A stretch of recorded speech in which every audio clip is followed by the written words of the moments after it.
بسم اللہ الرحمن الرحیم۔ راہ سلوک کا اگلا حصہ لے کر حاضر ہوں۔ اللہ کسی کا حسب نسب نہیں، صرف اس کا اخلاص دیکھتا ہے، اس کی شکر گزاری دیکھتا ہے اور اپنے ساتھ تعلق کی وجہ دیکھتا ہے، بندے کی ترجیح دیکھتا ہے۔ جن کی ترجیح اول اللہ تعالیٰ کی ذات ہو جاتی ہے، پھر ان کو اپنے قریب کر لیتا ہے، وہ اپنے قریب کر لیتا ہے۔ جن میں اخلاص ہوتا ہے ان کی کوئی بات ٹالتا نہیں، جن کو شکر گزار پاتا ہے ان کو حوصلہ عطا کر دیتا ہے۔ جب یہ سارے کرم کر دیتا ہے، اس کے حسب نسب کو اپنے برگزیدہ بندوں کی نسبت عطا کر دیتا ہے اور ان کو شاہ کر دیتا ہے۔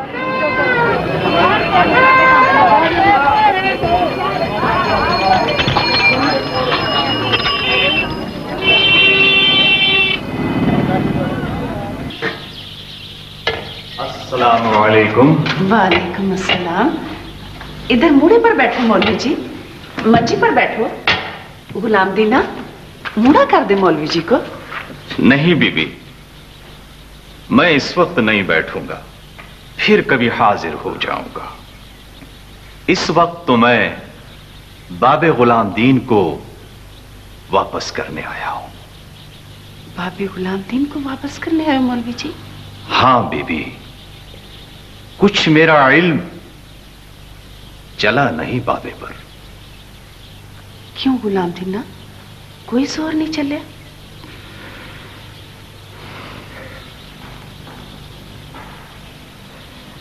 کوئی نہیں، اللہ خیر کرے گا، فضل کرے گا میرا مولا۔ سونا سائیں پالنہار دو جہانہ کا کرم کرے گا۔ میں نے 6 مہینے تک سبق دیا اس کو، بڑی محنت کی اس پر صبح و شام، پر اس کی زبان ہی نہیں پلٹتی۔ بڑی نیک پاک روح ہے، پر مجبور ہے بیچارہ۔ اس نے پورا زور لگایا، پورا ساتھ دیا، اور اس کی زبان ہی نہیں پلٹتی۔ غلام دینا کچھ بھی نہیں آیا؟ میں نے بڑی محنت کی ہے اس پر، اللہ کو حاضر ناظر جان کر اس پر جان کھپائی ہے، لیکن یہ پورے 6 مہینے میں سبحانک اللہ کا کہنا بھی نہیں سیکھ سکا۔ بسم اللہ شریف البتہ سیکھ گیا ہے، اس کے آگے اس کی زبان ہی نہیں کھلتی۔ غلام دینا بھلا مجھ کو بھی سنا بسم اللہ شریف۔ بسم اللہ الرحمن الرحیم۔ تیرا تو اتنا ہی سیکھ لینا بہت ہے، اسی میں بخشش ہو جانی ہے ہم دونوں کی انشاءاللہ۔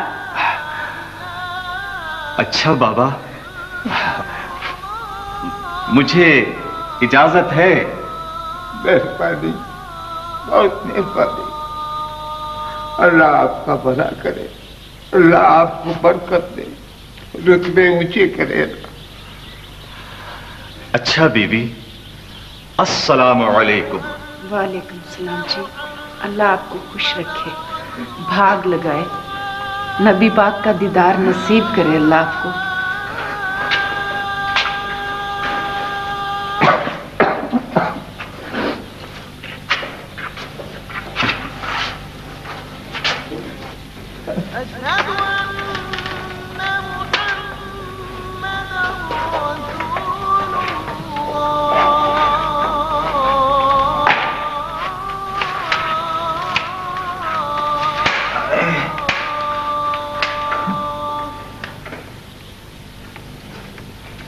اب میں ساری عمر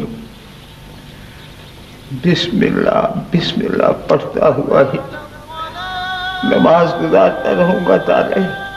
یہ بھی تو اللہ کا کلام ہے غلام دینا،